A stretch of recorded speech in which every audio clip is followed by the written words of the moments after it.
If you remember, at all our meetings, we continuously ask, is there any way that we could meet the owner?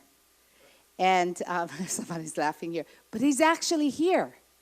So Steve Whitesides, can you just stand and... Could I introduce, I actually have my boys with me also and our CFO with us. So Okay. This is my son Landon. Hi, Landon. And my son Derek. Actually, Derek is my partner in this. Hello, Landon Derek. works with us in a different aspect as far as, but it's all tied into what we do here in Hawaii. And Harrison's job is to make sure we can pay the bills. Okay.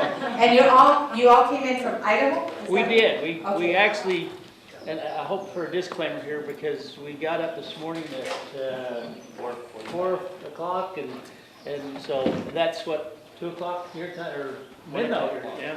So. Well, welcome, and thank you for being here, and thank you for coming to respect the community and our concerns. Of course, our director, Scott Enright, is here. So I'm going to start with Scott because everybody knows that we had our concerns. At the last meeting, Department of Health and Scott said they would take it back. And then we met with the governor, and he said he would meet with them. And so I'll let Scott take it from there on what the outcome was. Thank you.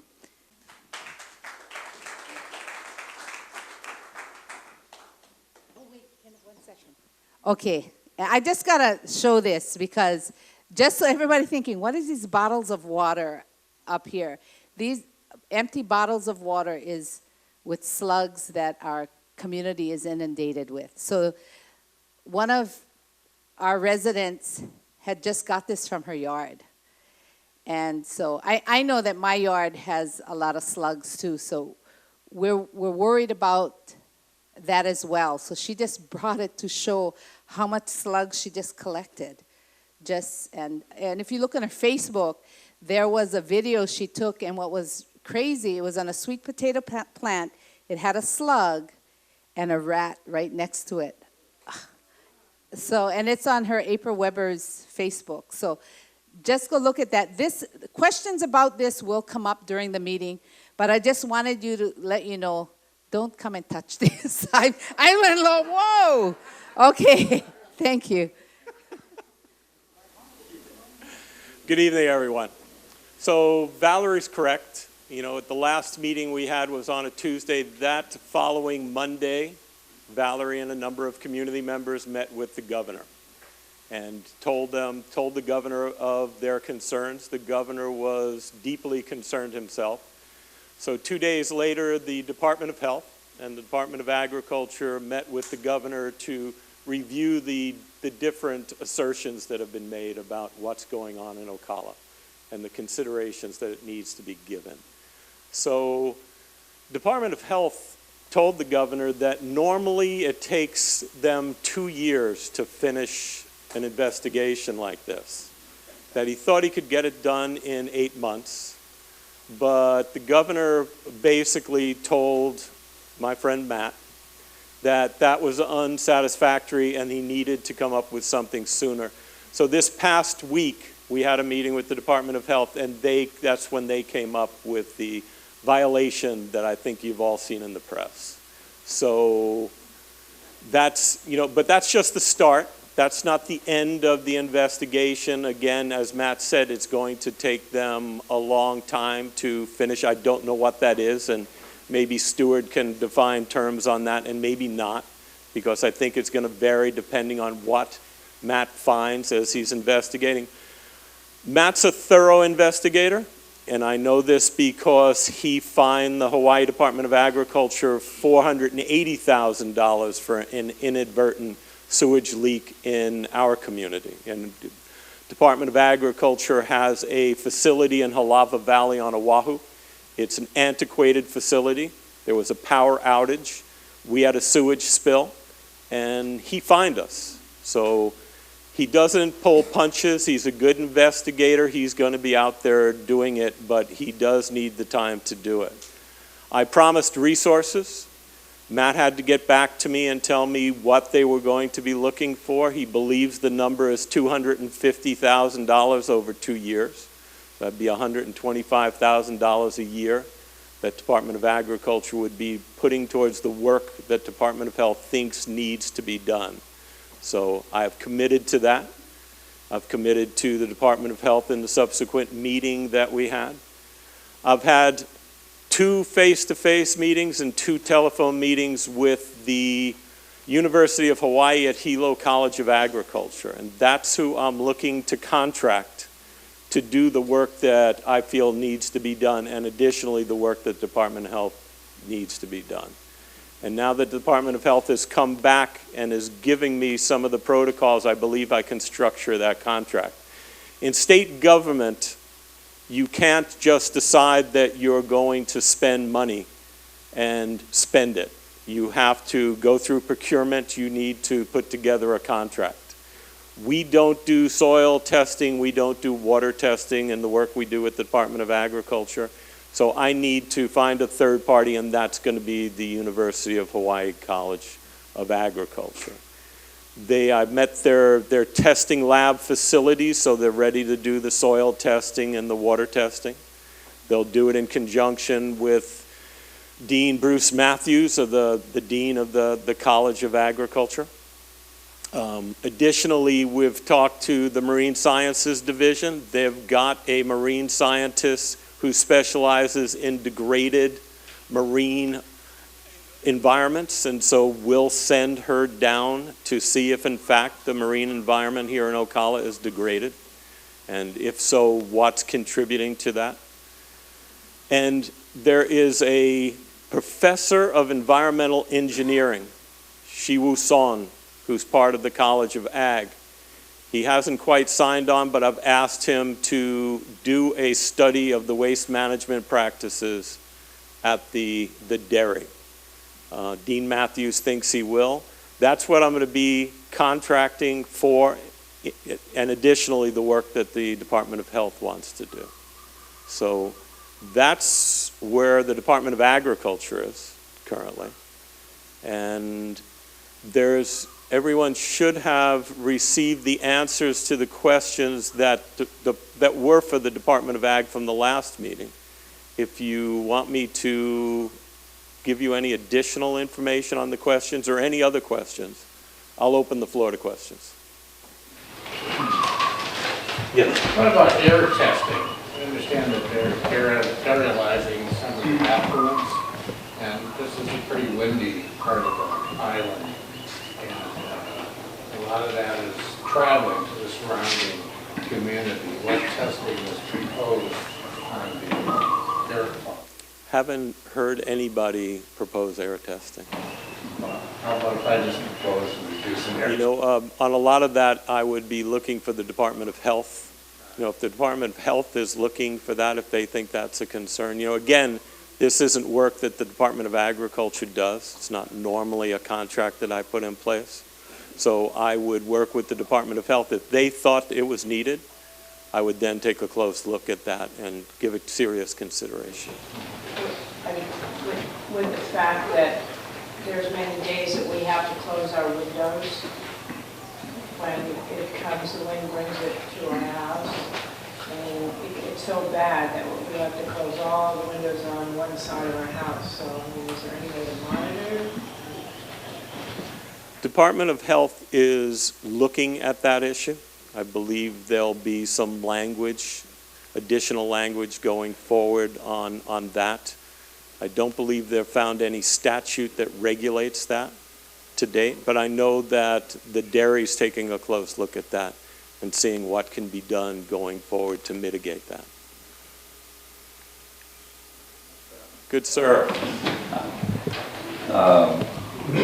Air quality management districts, departments or districts usually monitor these things. Is that, I was told that's not under the Department of Health? It wouldn't know. Again, that's not my area of expertise, but if that's an ask, I can research it, and when I come back to talk to the community, which I think we'll be doing a number of times going forward, I'll get you an answer on that. Brandon, could you take some notes for me? Thank you. Certainly, Mike. On the Certainly. Thank you. Yeah, if you should let Sean's question now, get it too quickly. In this report, or answers to the questions that you provided,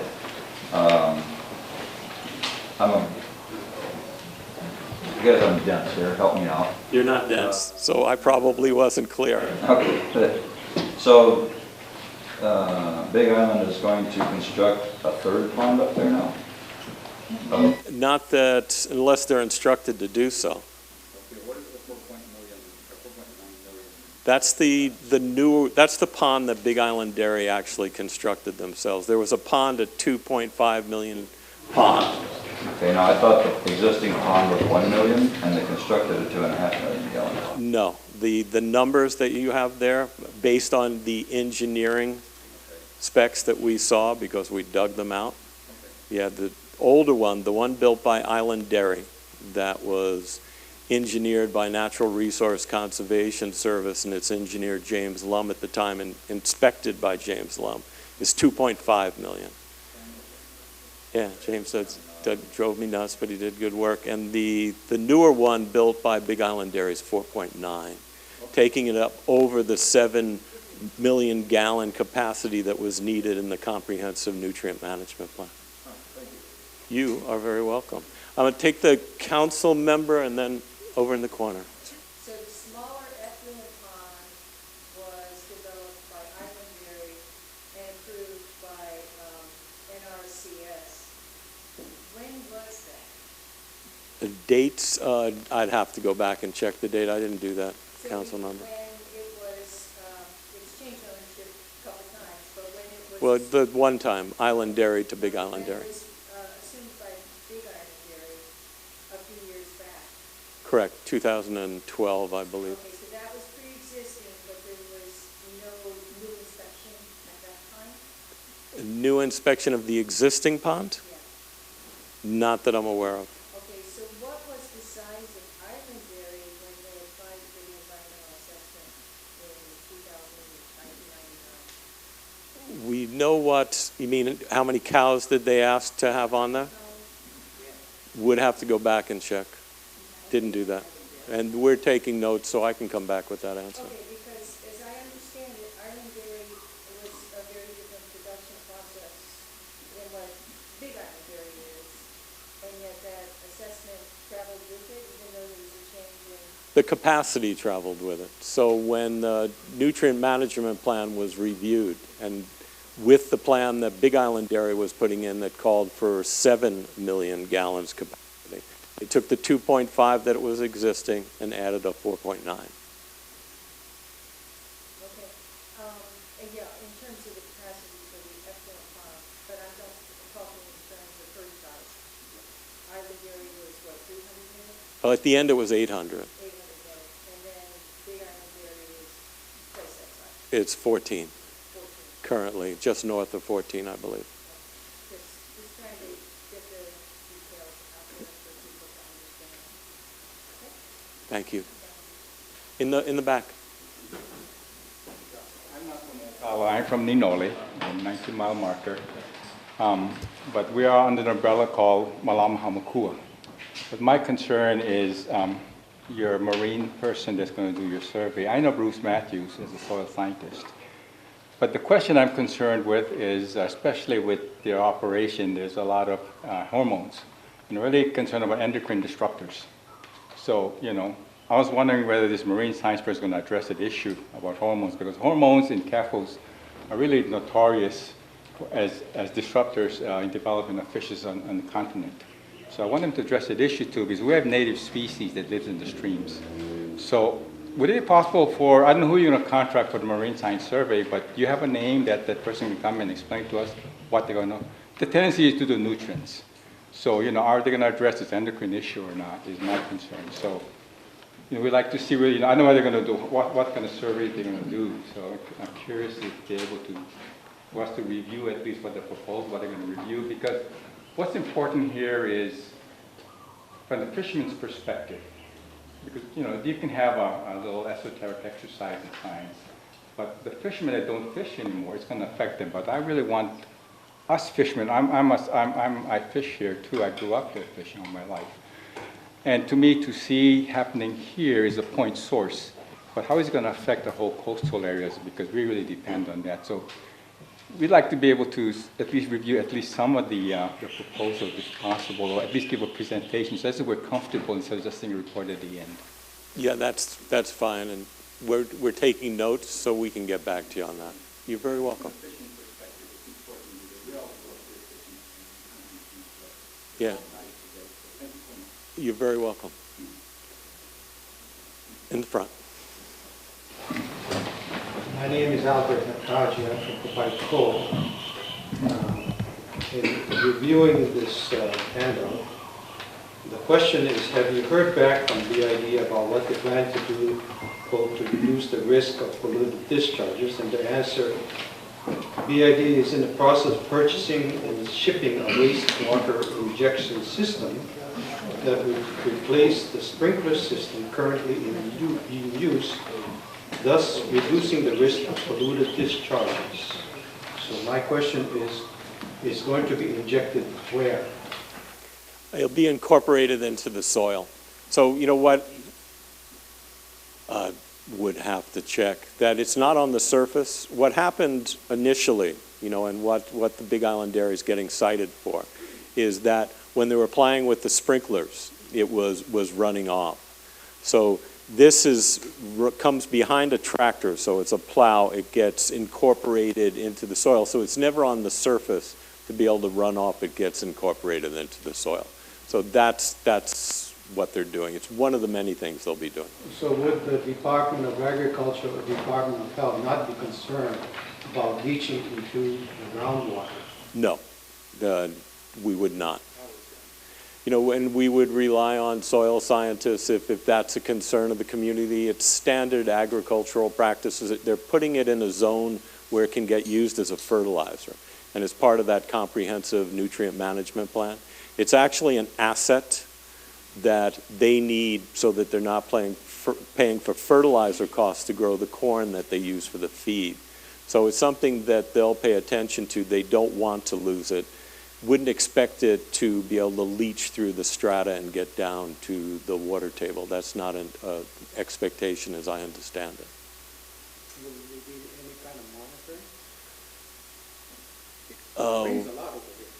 It does, but I mean, that's, you know, based on basic soil science, that's not an expectation we have. If it's a concern of the community, we can check it out.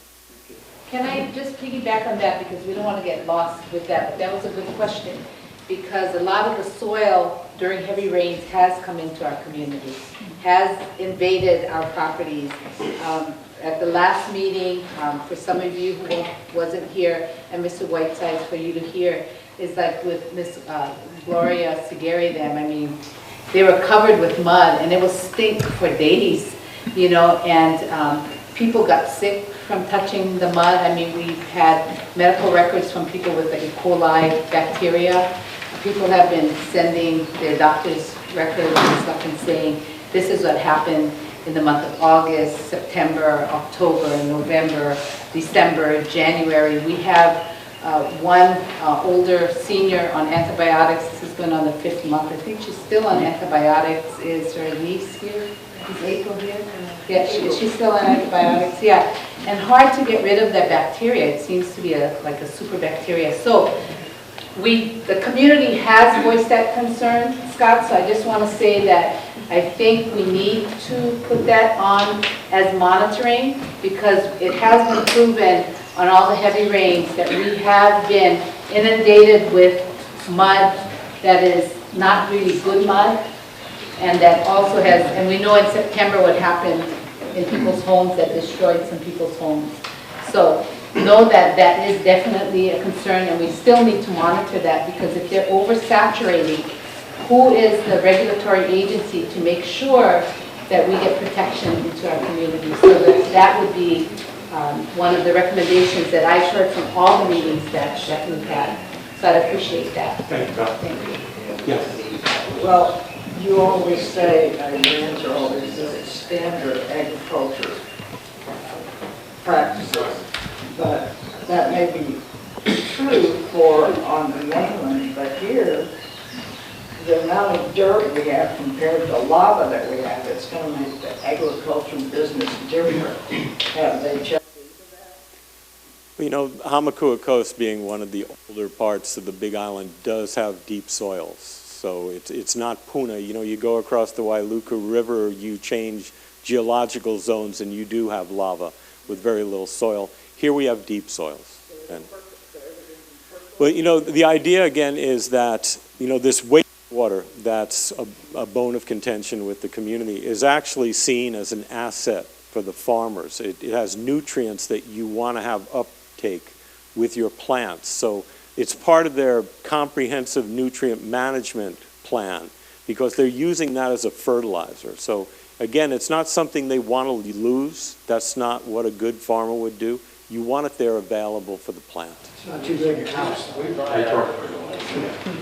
Oversaturated, that's very detrimental to our community, you know, as far as our health wise, and as far as our environment, you know, around here, because we live off the land, you know, we use the ocean,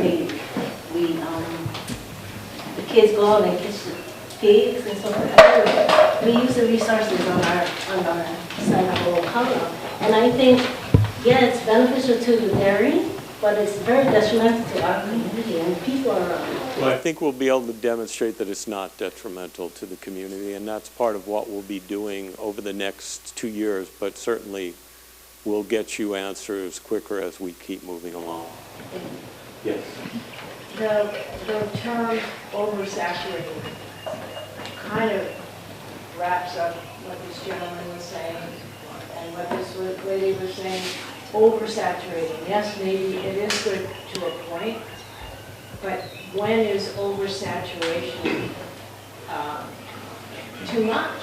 And just for a little highlight here, how many of those people were told in fracking communities that everything was safe?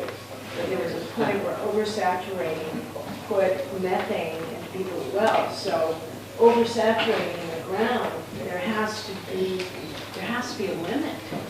There has to be something that protects. Maybe it's great for the farmer.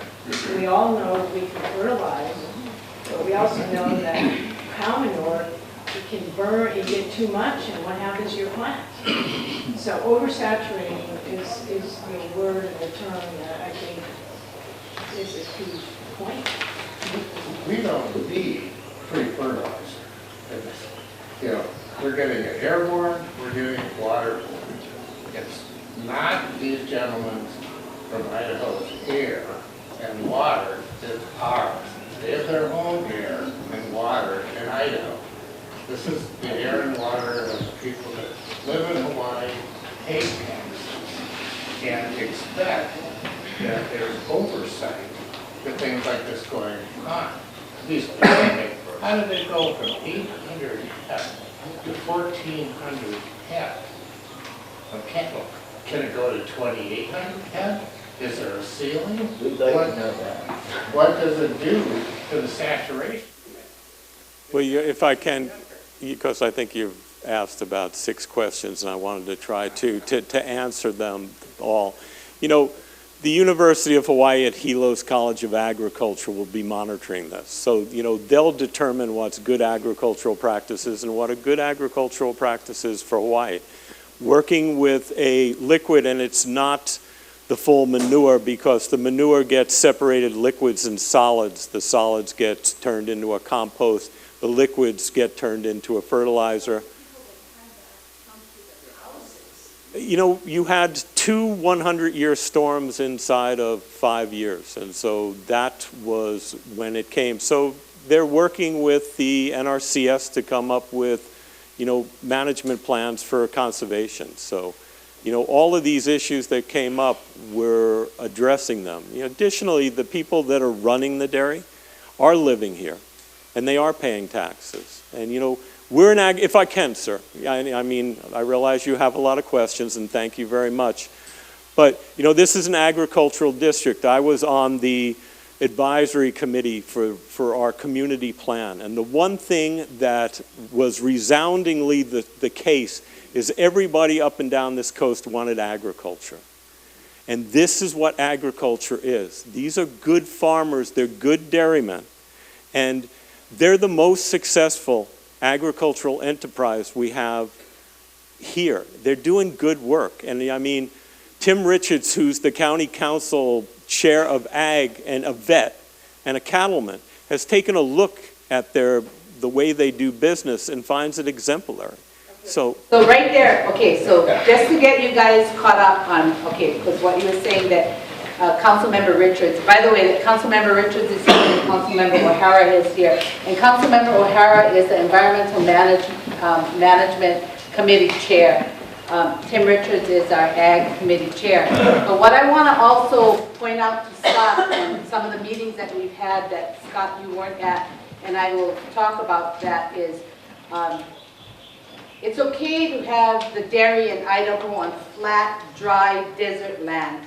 What the community has complained about is that you are on the slopes and between 14 to 19% slope land on highly erodible soil in a place that rains like crazy.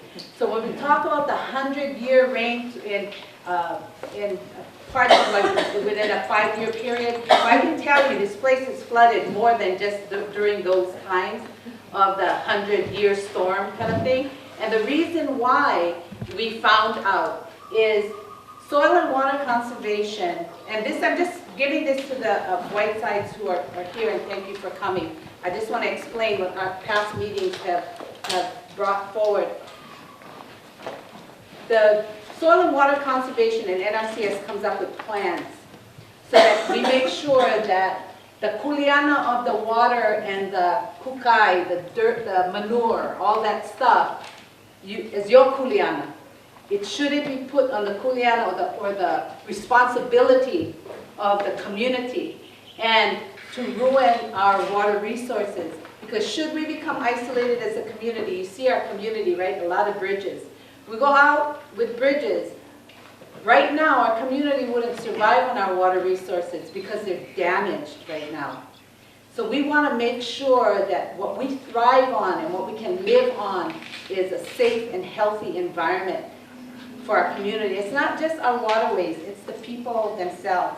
So knowing that you farm or you dairy on flat, dry, desert-like land, we live below the mountain slopes of the highly erodible soil that the Big Island Dairy has not followed the plans from the Soil and Water Conservation and NRCS that was given to you. So that is why all of your dirt and the Ookala or whatever is coming down into our community and into our streams.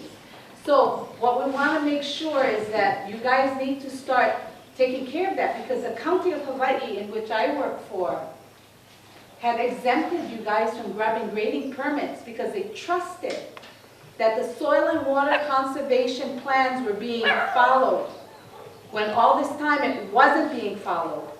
So if it was us, if I was going to build and grabbing grade and I would get reported, oh, county, straight out to me, fine. You know, we'd get a fine. But so the people are kind of upset, and not only people from Ookala, because this affects the entire coastline, yeah? Because we got a lot of people who are getting fined on grubbing grading, not having grubbing grading permits. But yet, people like you who come to Hawaii to farm or to do dairy on this beautiful place we call Hamakua. To exploit us. Well, what happens is, and I'm sure you don't know all of this, because I read in some magazine that you said it's a learning curve. But that was hard for us to take because it felt like we were guinea pigs because we are learning curve. But we want to make sure that we are protected as a community and our resources are protected. That's all we ask, that you do it the right way, the right size, the right management, the right regulatory agencies we ask in the state to protect us, because we have been unprotected. So this is where now, hopefully with this report, that you're going to take care. That's your kuleana. Your kuleana is to protect our community. Okay, so thank you for being here. Question would be, you know, when we had the 800 cows, I don't think there was any problem. So would they not have still been in some ways profitable? Why the growth? Why can't we cut back on the cows? And maybe that'll help, and still take care of the runoff and all that. Because I have a seasonal stream that cuts through my backyard, so when the government land behind my house, Miranda's house, and Juan, and everybody, my Cooey, boy, we get tremendous runoff from that land across the highway all the way down, but, you know, and then the other, that's one of them. Why can't we just cut back? You know, if you can't be profitable being a little smaller, then maybe, you know, you should drag up. I don't know. But the other concern I have is, you know, the drinking water and the wells. I know that Ookala, we have our own well, you know, and then when I take a shower, I'm thinking, I don't, you know, I use filtered water and all that, but not when I take a shower, not when I brush my teeth or whatever. I'm very concerned about the quality of water that I'm drinking and what's going on. And yeah, we have very permeable soil, but it all goes down through our lands, and it keeps going all the way down. And I don't buy that the injection thing is going to be, nobody can tell. You can't tell me that you can inject stuff in the ground and it's safe, it'll never go to the, that's not right. It's going to go right in and mix with all the other waters and cascade down the waterfalls and down the gulches through our backyards, just like it always has for thousands of years. So my question to the dairy farmers is, if you want to stay, you know, cut back. You know, tone it down. Build the farm, you know, and all the burdens that Valerie brought up, make it right, and let's see what happens.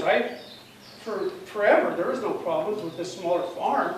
Why bigger?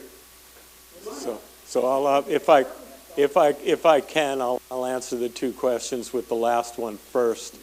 You know, at the meeting that I attended the last time the Department of Health and Department of Ag were here, we heard definitively from the Board of Water Supply that the water supply here in Ookala is in great shape, and they're not seeing anything. And they've got a data set that goes back from the time the plantation ended. And with Valerie's put them on notice, so they'll continue to look at that data set and make sure that it's safe. So right now, as I understand it, and I was at that meeting, that's not a concern.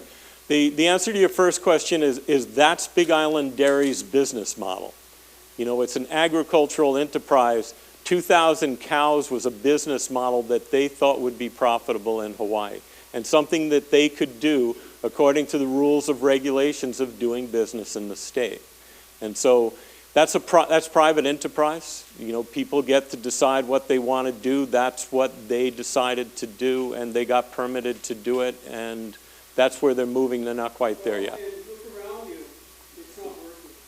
Well, you know, we'll answer the questions as we go forward. There was the issue about whether the water's contaminated. We're finding out that that's not the case. We'll answer these questions and see what in fact holds, what gets substantiated, and what's going on. Officials that are doing all the testing are accountable, and they sign the documents. I'm good with that. But I want to see the names on it, and I want to see Yeah. It's council member. You're next. Yeah, I just wanted to say that I hope this new re-injection system is going to be evaluated through the NPDES, that's a storm runoff permit, before it is implemented. Because, as you pointed out, we have deep soils in the Hamakua, but our soils on the Big Island in general do not have a lot of clay content. And as such, they're very permeable. As somebody used the word oversaturated, that can happen even though we have rather deep soil. So one of the things that Val and I brought up with the governor when we met a month or so ago was the fact that no NPDES had been applied for, and I understand now they are required to do so, which is great. I really appreciate the governor made sure that's in place. Also, I'm really happy to hear that you're going to be doing a work arrangement with the University of Hawaii at Hilo with Bruce Matthews, who is an excellent soil scientist, by the way, and Shiwu Song, I'm a little bad on the last name, who is an expert in animal waste technologies. He spent 10 years in the Midwest, and this is his thing. So I think those are really good folks to bring in. I think it's Tracy Wagner from I the... believe so. We haven't signed off, but it can be her if she signs off. And she is also a very good and talented scientist. I'm really happy that we're able to provide the expertise locally to help resolve the problem, because there's clearly a problem, and you guys are experiencing that problem. And I'm really happy to see the Whitesides here tonight. I mean, to travel all the way from Idaho, and it's a lot later for you guys than it is for us. So thank you for being here, because that shows a real commitment to making the change that's going to be needed to make this all sustainable. That word, Tim, sustainable. So we would like dairy, we need milk, but we can't do it to the extent that it violates our local communities. So environmental permitting, we should not shuck it off. It needs to happen. I'm a little concerned that a new EA was not done for the new style dairy, because a confined animal feeding operation is a bit different than a pasture-fed dairy, but it was allowed to proceed regardless. And I'm just glad to see that we are going to backtrack and do some of the necessary permitting, which will help us to identify where problems exist. So I just wanted to say that. Thank you. Council member. Elaine. My question is actually to Brad and Big Island Dairy. Did you ever get your digester fixed? Say that one more time. Did you ever get your digester fixed? A digest. Yes, you had a digester and you were waiting for parts several times, I was told, to get your digester fixed. And as I understand it, it's supposed to take care of manure. So I'm just wondering if you ever got your parts and did you ever get it fixed? So I'm assuming the composter maybe? No, it was just called a digester, and you were waiting for parts to get it fixed. Never got one. What's that? Nothing. No, okay. Let him answer the question. So what she may be talking about, maybe she heard it was a digester, but maybe they're talking about what, you know, when you... I was told you were waiting for parts for a digester. Yeah, I'm assuming it's for the composter where the actual separation of manure happens. Did you get it fixed? What's that? Did you ever get it fixed? I think it's been fixed. We actually have, there's two composter tubes right there.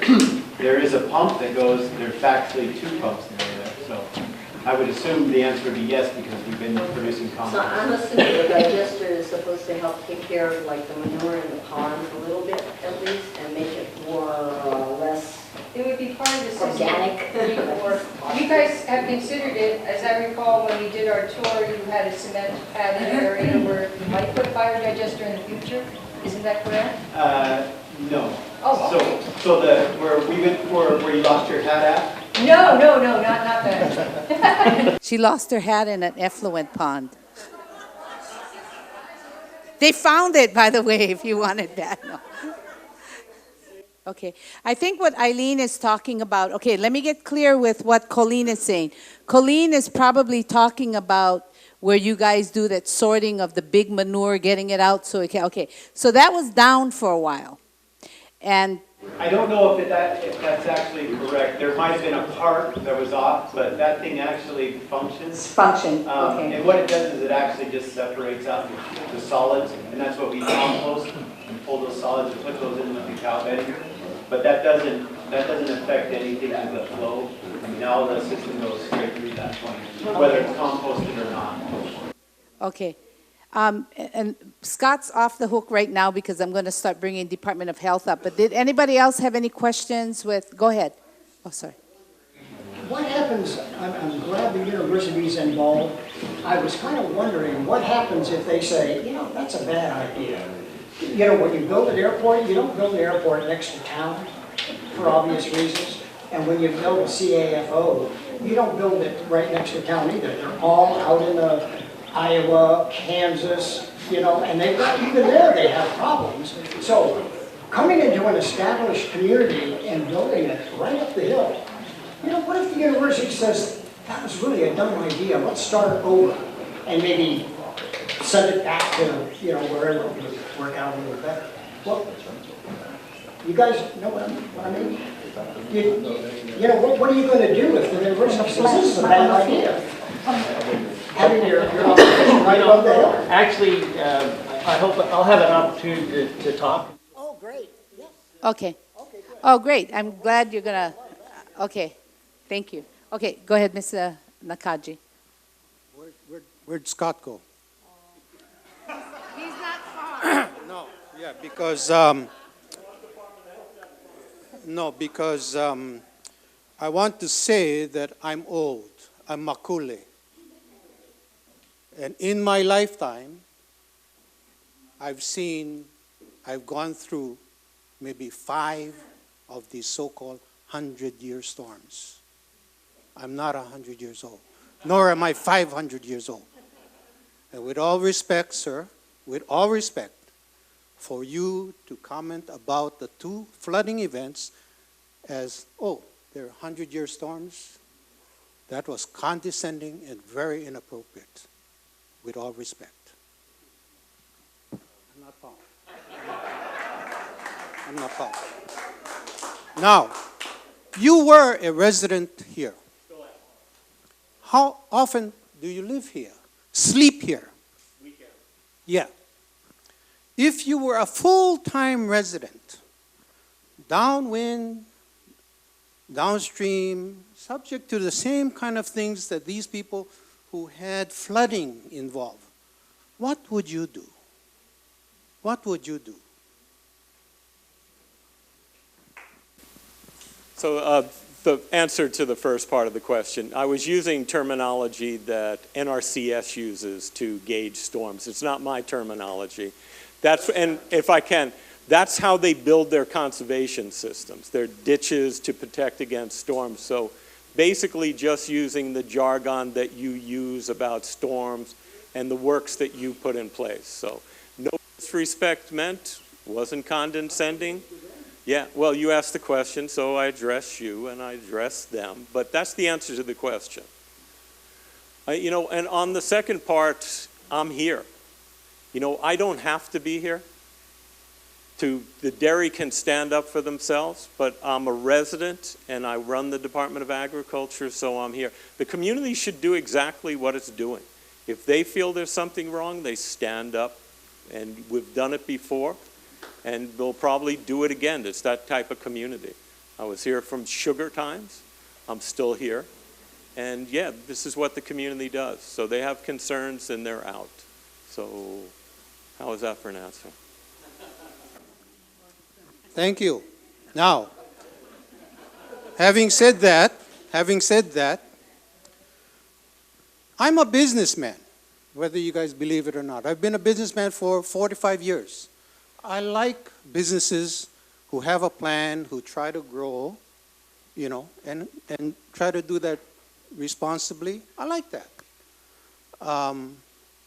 And I believe sincerely that they're trying. I don't have a problem with that. Now, in 2008, if one Googles protect Ookala, you were a plaintiff in a suit against the EPA for the, what is it called, laminate plant? What was that called? Trade winds, yeah. We were going to make laminate. The project was not even started, wasn't even permitted, and yet you filed suit to stop it. Here you have an ongoing issue, and there have been impacts already. But I cannot seem to coincide that time with your actions now, because you seem to have taken a very aggressive stance in that latter case, or the former case rather, and not on this one. Now, I differ with you. You don't have to be here. Yes, you do. It is your responsibility. Department of Health, and by virtue of that, You're being the head. You have a fiduciary responsibility to the community. Yes, you do have to be here to address these issues and to take action to protect the people. Yes, you do have to be here. You know, I think we've taken this off subject.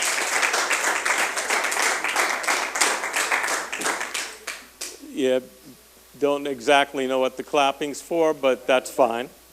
It's, so seeing it's a referendum on me, because that was the question. Yeah, that's how the question was. That's how you stated it. You know, at that time and still to this day, I don't think the siting of an industrial facility below us here was the right thing to do. And so, yeah, it, as a public service, because I didn't get paid for that, it was a lot of time and energy to do it, I was there. And I took this job when Governor Abercrombie asked me to take it as deputy for the Department of Agriculture as public service. And I take it seriously.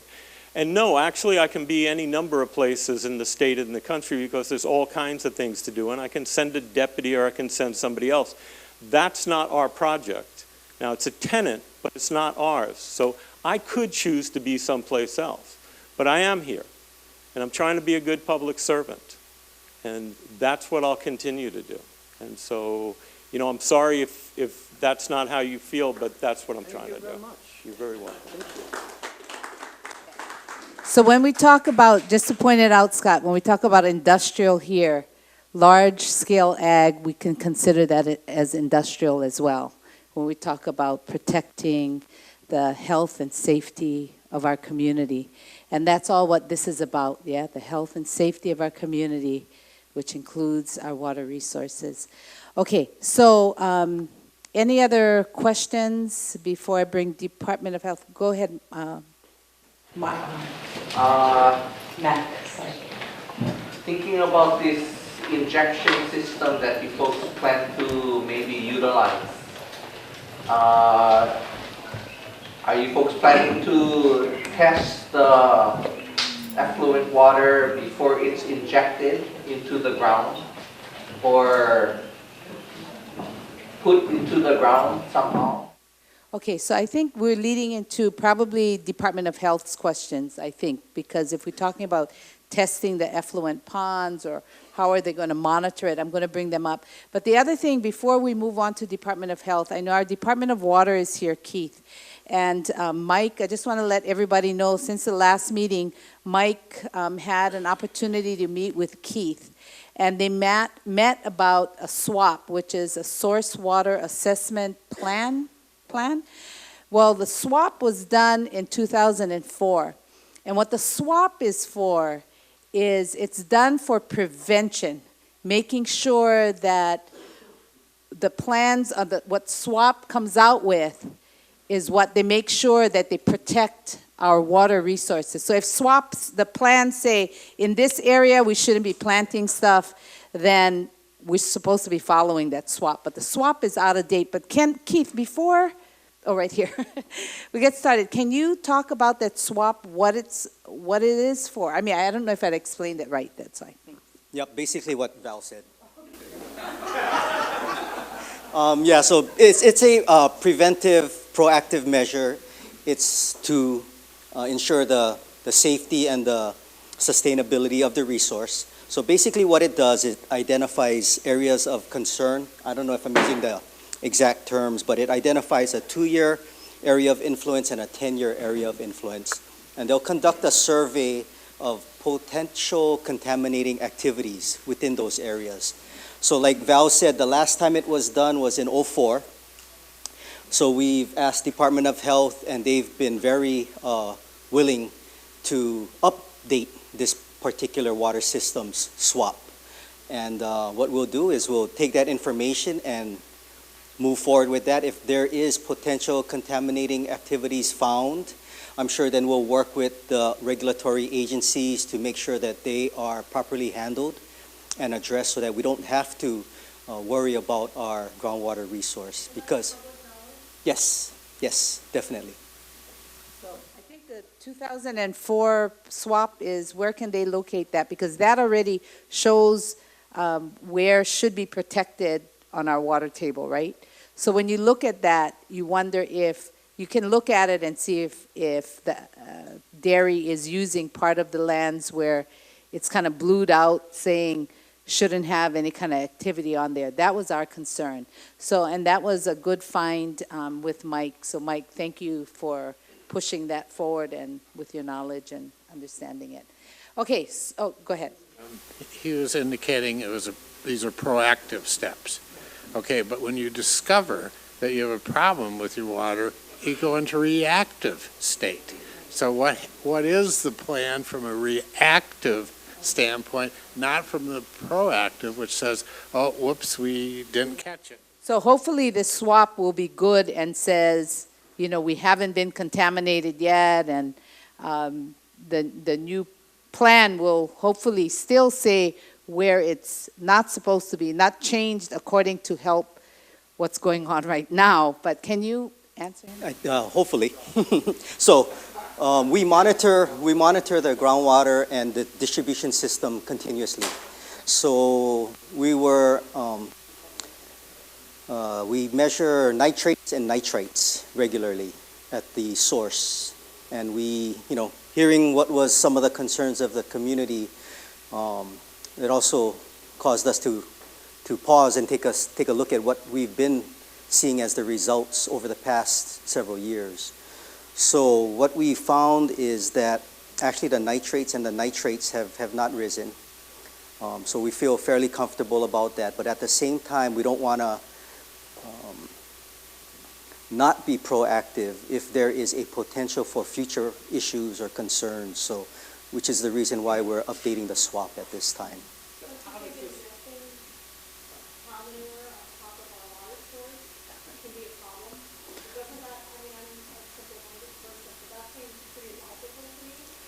Yeah, our understanding is like what was said previously, if that's common ag practice, and ag practice has been going on this coast for a number of years with various types of fertilizers. It could be chemical application. That I'm not aware. You know, I'm not an expert in the application of the nutrients. So we test the water for bacteria monthly in the system. Distribution. So we're making sure that within the distribution system, the water's. Yeah, so that's why we're monitoring that continually. We haven't seen a rise in the nitrates, but at the same time, we're still wanting to make sure that it doesn't become a problem. Wow, that's great. And you know, the people, I mean, we pay our taxes, and we expect a certain level of oversight that protects our health. And finding out after the fact that the groundwater is polluted, or the air is contaminated, and that there's bacteria in the air that affects our lives, kids of this community, after the fact is not good enough. I don't feel, as a taxpayer, that that is sufficient value for what I pay. So noted. But just... And one other just quick addition. 100-year floods, 2 in a row. Well, what about 95-year, 90, 80, 70, and so forth? And what is the difference from a practical standpoint between a 70-year flood and a 100-year? Yeah. Okay, thank you. So we're on it with the water, because I know that they do test, and that's why the swap is so important. Because if you look at the 2004 swap, it'll tell you where you shouldn't be doing ag, or what type of things should not be happening on that part of the property. And I just want to ask you guys, go Google the Big Island Dairy in 2013, and I told Mr. Whitesides this. In 2013, there was a PowerPoint done by the Big Island Dairy, because at one time they were going to go into a digester, which would be the perfect thing. If you went into the digester, we wouldn't be here today. Unfortunately, it costs millions of dollars, is my understanding. So they went into a different type of processing, which is, and now we're in this predicament. But in that PowerPoint, the first slide talked about dairy pollution. And just what you brought up about cow manure, especially in a CAFL system, how it can affect the water sources, affect the streams, kill the fish, affect the human beings and the diseases that it'll cause, was on the Big Island Dairy's slide presentation, because they didn't want to do dairy pollution. They were going to go green and do a digester. So that's what, so we understand, the people here know that there is dairy pollution. Just bottom line, there is. I mean, and the Big Island Dairy said it themselves. So it was their slide presentation that it came off of. Anyway, so that's where that is. I just want to share because you brought up the manure and stuff. So.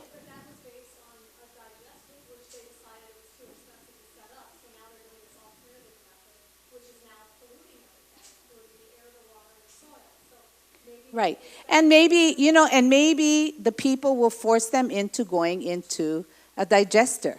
And, you know, hey, create electricity for our community to be impacted in a healthy way, right? To get electricity. But Charlene, go ahead. Okay, so Keith, the swap, did you expedite it so it can get done?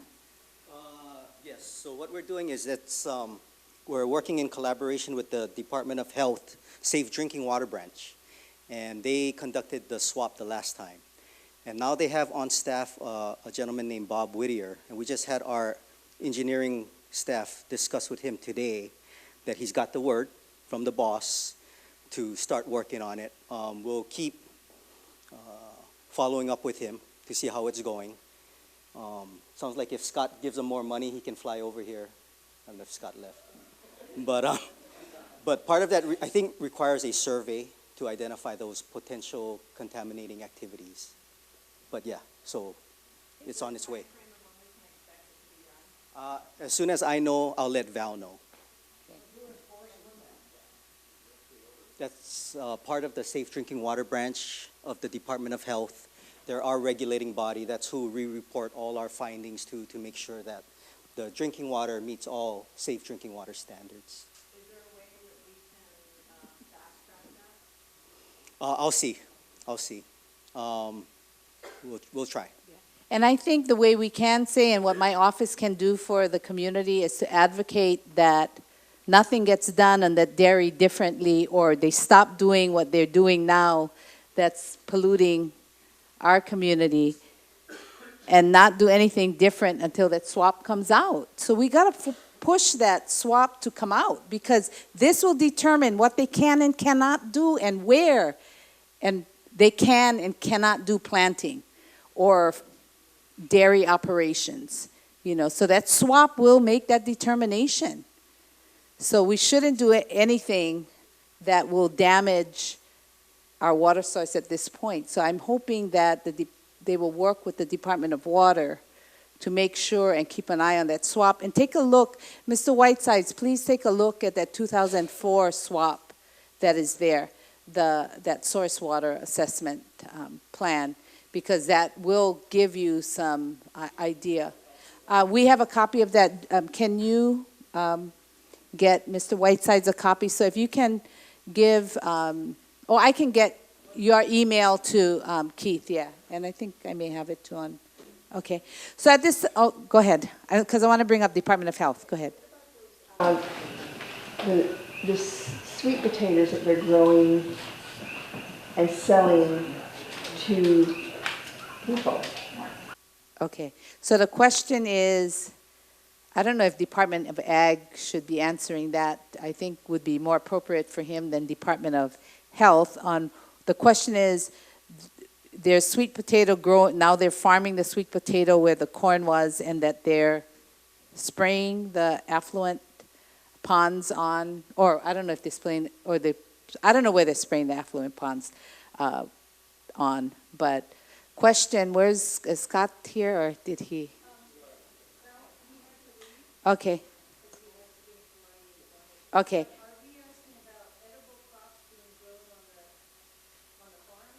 Yes, that's there. is there edible crops, Brad, on the dairy?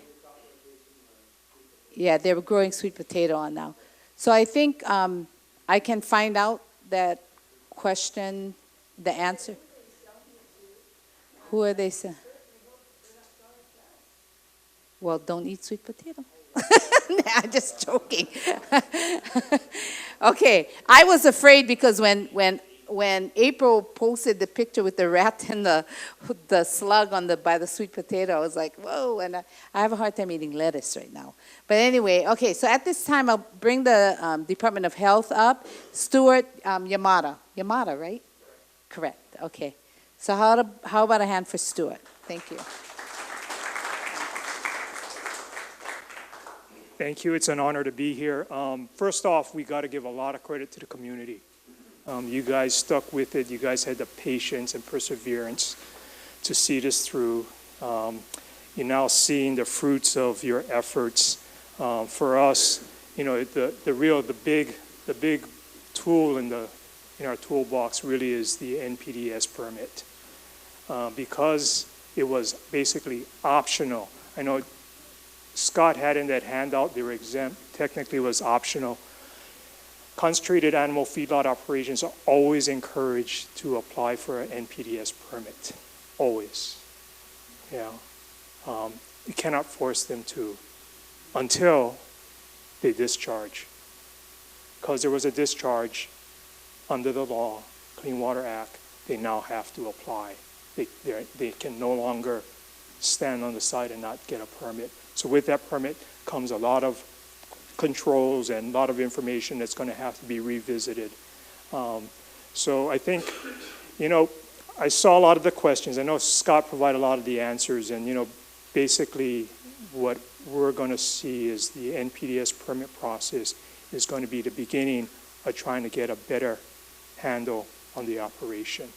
And I think, you know, we got to give credit to the Whitesides. Everything I heard about you guys and, you know, the fact that you're here, you know, rings true to me that, you know, you guys really care.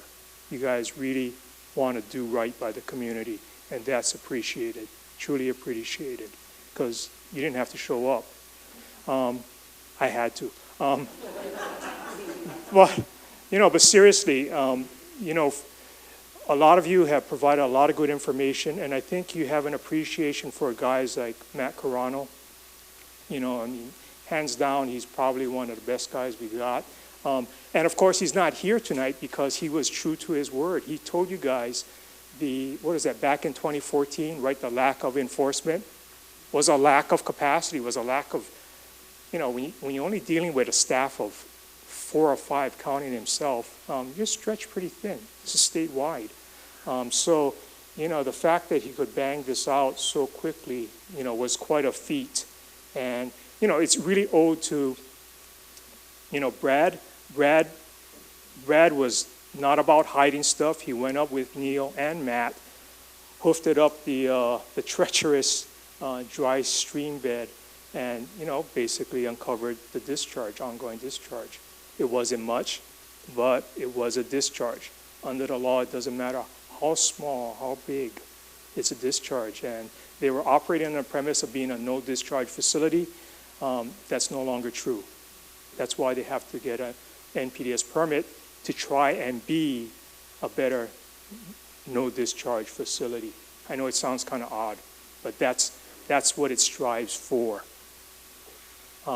And credit to Scott Enright. You know, he's putting his money where his mouth is. He's going to help fund and provide some contractual services that'll be, you know, desperately needed for a group that's really short-handed. I know there was a question about monitoring. You know, we're not going to, don't take this the wrong way, we're not going to rush into monitoring. We want to take the time to plan this out and do this right. Let me explain. You know, ideally what we want to do from an environmental standpoint is this. Okay, you guys are on the receiving end of the streams. You see the dirty, muddy, manure-laden streams, okay, at times, not all the time. That's only one point. What, from an environmental standpoint, what we are trying to see if we can achieve, and we don't know if it's possible, we want to go above the facility. We want to see what the streams are like without any influence from the facility. So we have some measure of, moving forward. The Whitesides are committed. They're gonna invest. They're gonna do improvements. So we want to be able to see that kind of change, and you can only do that through monitoring. And part of the NPDES permit process is going to put a big burden on the dairy. Because you have this potential for discharge, you have to do monitoring. Department of Health will probably initiate some actions to do some monitoring, but more importantly, because of our limited resources, we'll probably engage in what we call oversight monitoring. We'll go in unannounced and do periodic checks independently, just to keep everything above board. So I hope you guys can appreciate, we think that's the most appropriate way to utilize limited resources, biggest bang for the buck. So I guess I'm on the firing line. Do we have any questions, or we're filled? Oh, yes, sir.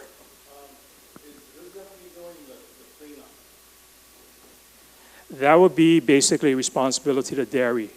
Realistically, we were kind of brainstorming about that. How on earth do you even start doing that? I don't know. It may be that Mother Nature is going to run her course too. I don't know. Yeah, and I think Scott touched on that a little bit, where he was saying that they would get help from, the university. I think that will be part of the strategic planning on how that gets done. And I'll follow up with Scott on that. Yes, sir. All this conversation, and all these departments, and all these tests, and all this stuff, is like, how long is this going to take? And if I'm not correct, and I read something about 2014, they were cited, but nobody ever did anything. And so each department has to answer to that department, and this department is called, in my mind, red tape.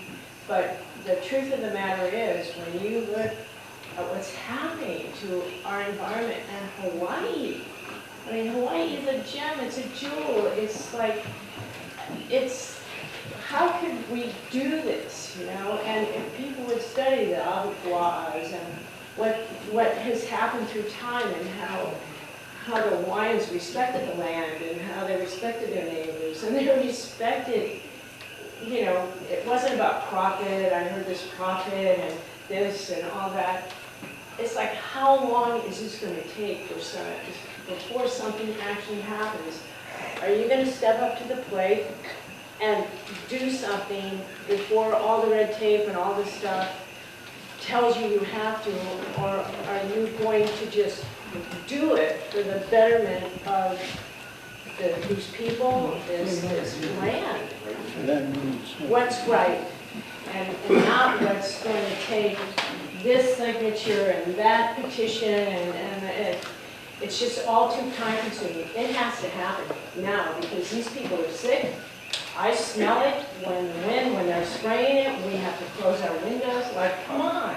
It's like, how long, and I understand, and I do totally appreciate all these departments and all these people that are saying the things that they're saying, but it needs to happen.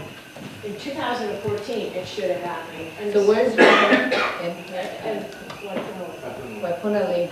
And when they spray, and I think it's on directly across from the Jerry. and when they spray, it's the days that the wind are blowing. And I'm wondering now, why are they spraying on those days? Because maybe they don't want to spray on days when it's going that way. But when they're spraying, we have to close all the windows on our side and that side, because it's... Why do they spray in the middle of the night? Right. So that, And so, okay, so now I'm hearing, just so everybody can hear, it's drifting over down the other way as well.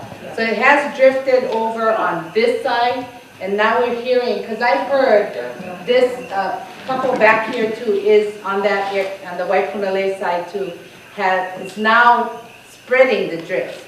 So that is the concern too. So I Maybe we're hope. flogging a dead horse. Maybe this is a bad plan.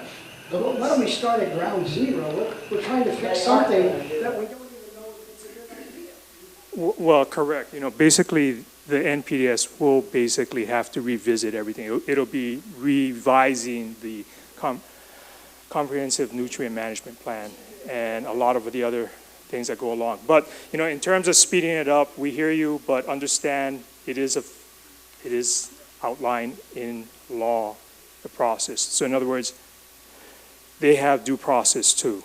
So it doesn't stop them from taking proactive measures, clearly not.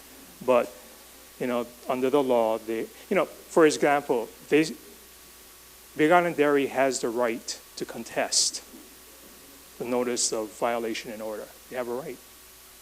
So, we got something wrong? I don't think so, but, they still have a right.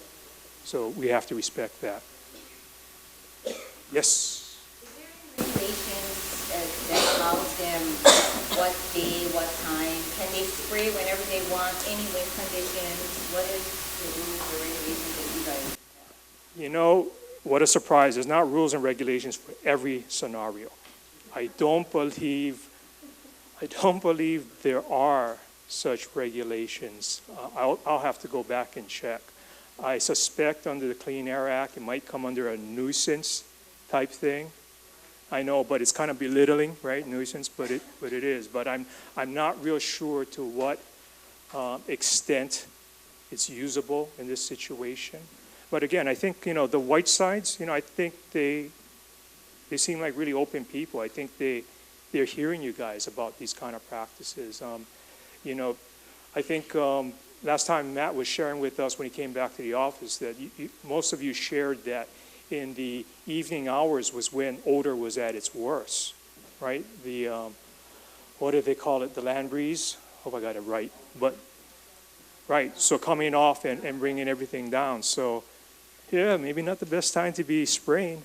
But, to their credit, I think the injector type irrigation would help that, although I don't see that working when you have, it is, to be honest, if it is a type injector application that I'm aware of on the mainland, they do this in terms of incorporating sludge into the soil. So, it makes sense. Okay, but what you guys gotta remember is when you do them in the mainland, flat land, desert land, versus 19% slope on highly erodible soil. Right. There's a difference.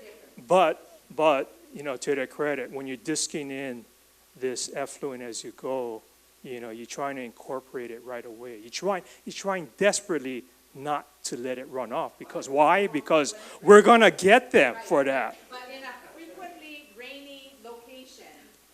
Okay, so, yeah, not to talk technicalities with you guys, okay?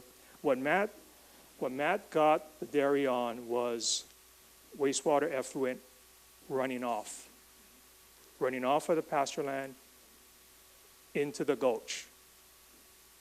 Violation of the Clean Water Act, okay? What Chair, unfortunately, is a nuance. When you're talking about stormwater causing runoff off the fields, that's not exactly a violation per se. You're saying it's not a source point then? Correct. Well, on a case just about a couple months ago, a judge in Kauai had an order. So there's case law now that says that they consider when you put effluent on the ground that the ground becomes the source point. But anyway, I'll let. We can talk about that, but I'm not familiar with that case, but. I'll share with you that. Sir, the businessman, yes, sir. Help me to understand the process because I'm not really clear. All the waste, whether it's liquid or solid, is collected and then separated. Yeah? That's my understanding. The solid, they do something with it. Compost. Compost. The liquid is what is being sprayed, was being sprayed. But the liquid now is going to be injected, essentially killed into the soil. Right, guys? Is that my understanding? Yeah. So there will not be any spraying. Hey, but for, my question, you guys, okay, you can only till it in the ground when you don't have crops. How are you going to irrigate your crops when they're growing? So you know what we'll do is,